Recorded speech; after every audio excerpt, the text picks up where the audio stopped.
Alors, rassurez-vous, pas de discours de conclusion. Je voulais surtout faire quelques remerciements.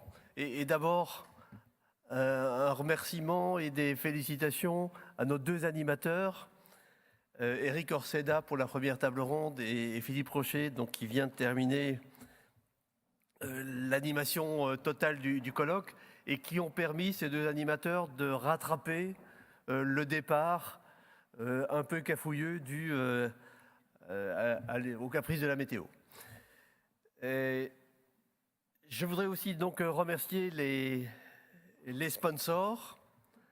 Donc vous les avez plus sous les yeux, mais il s'agit donc d'EDF Énergie Nouvelle, de Engie Total, la Compagnie nationale du Rhône, Dalkia, Enercon, General Electric, Neoen et Siemens. Je voulais remercier aussi nos soutiens institutionnels, donc, que sont l'ADEME et le réseau des régions pour l'action climatique, donc le R20, et puis nos partenaires de la presse, donc le Journal des énergies renouvelables, Enerpress, Green Univers, Les Échos et Solar Media.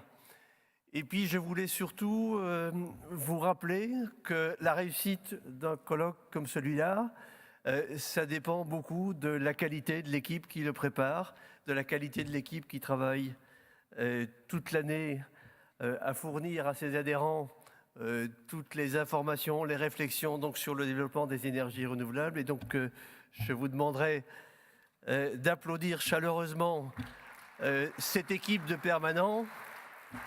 Donc, pas moi.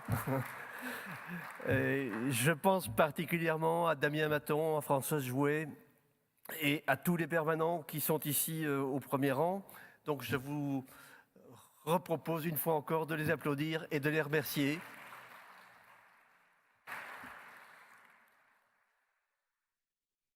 Et donc le prochain rendez-vous que nous avons fixé, c'est celui de Biarritz, donc le 31 mai, pour les assises des énergies marines.